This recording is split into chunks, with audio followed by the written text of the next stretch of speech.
The NTSB preliminary report is already out on November 4-2 Bravo Echo, a Generation 3 Cirrus aircraft, one fatality while on instrument approach to runway 36 at Ruston, Louisiana.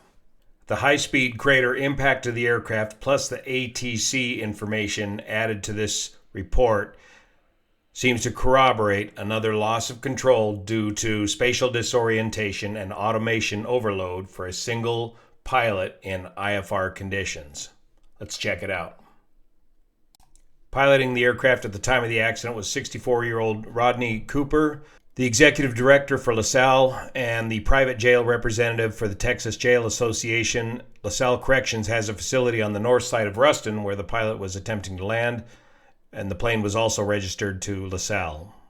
The accident site indicates a high-speed impact, and the engine at the time of the accident was producing 2,500 RPM at 91% power.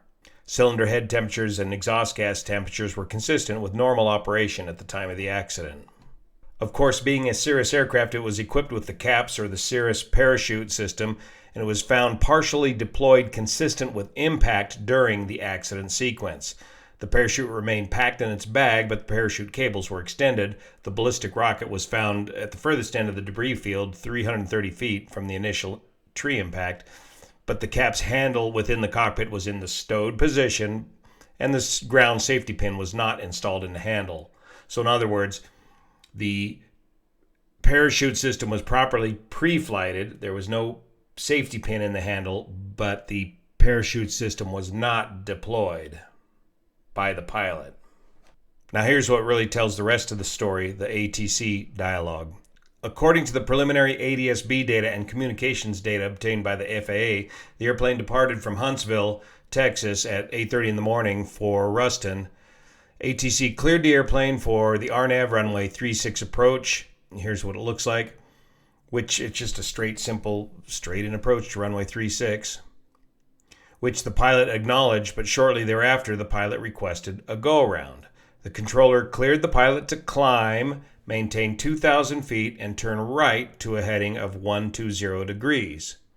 The controller asked the pilot if the visibility or ceiling were too low, and the pilot responded he was having a little trouble with my autopilot there getting that programmed in. So he's fighting the automation on the aircraft.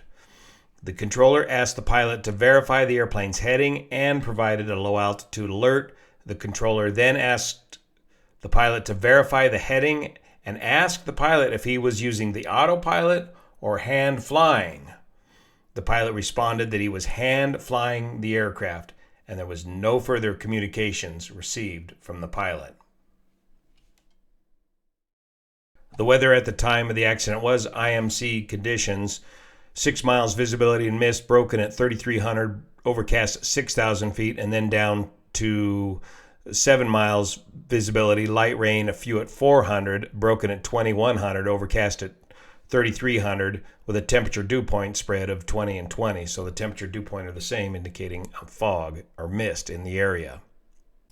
Here's Ruston Airport, a uncontrolled or non-tower airport with a runway length of 6,000 feet. He's shooting the straight-in RNAV GPS approach to runway 36.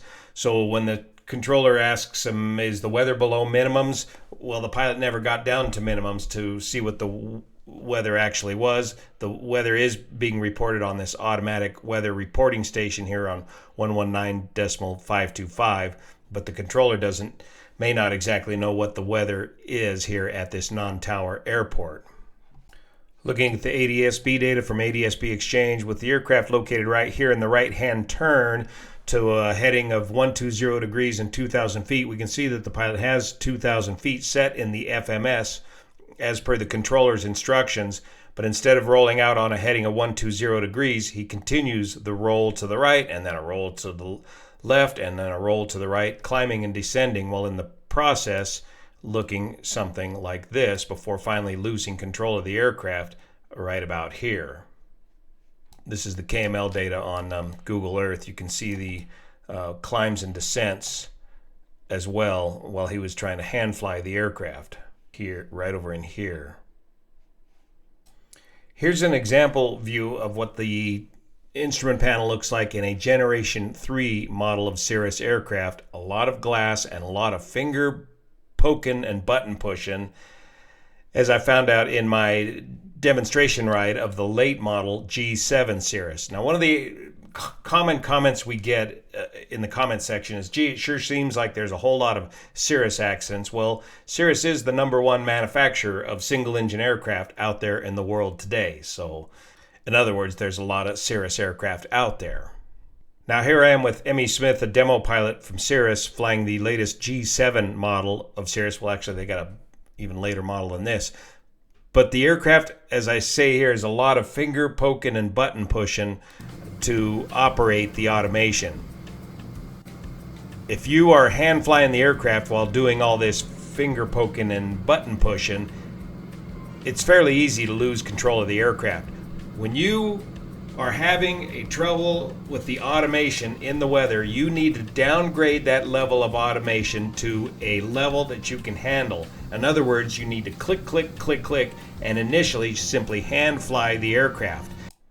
That is, hand fly the aircraft by turning the autopilot off, turning the automation off. Now, this blue level button is available on all the later model of Cirrus aircraft. Investigators will have to see if this feature was available to this particular model of aircraft that crashed, the Generation 3 model Cirrus. But in the event that you get completely disoriented or completely fouled up with your automation, if you just hit this magic blue button, or right here on the Garmin, I think that's the 500 model of autopilot, that will just level the aircraft out for you and allow you some time to get reoriented and squared away. Because once you get spatial disorientation in the weather, your world gets very, very small. And even the thought of reaching way up here to reach for the parachute may be outside of your grasp as you are struggling to right the aircraft. So from this preliminary report, we have very little information about the pilot himself. How long has he owned the aircraft? How many hours has he got? And when was his last recurrency training and all that sort of thing. But there's a feature to the Cirrus aircraft that anybody who's buying a Cirrus, new or used, any used Cirrus aircraft, you need to know about. And that's this, the Cirrus Embark training program. It's a free training program for anybody who purchases a Cirrus aircraft, whether it's new or used, and the training is free. And statistics out there prove that folks that have gone through this Cirrus Embark training, their accident statistics are much lower than those who have not gone through this training. So before you go out there and buy the next upgrade to your aircraft or upgrade your entire aircraft, buy the training. Get the training first. That's the most important thing you need to get. And instructors, are you fully preparing your students to handle a single pilot IFR operation in their aircraft?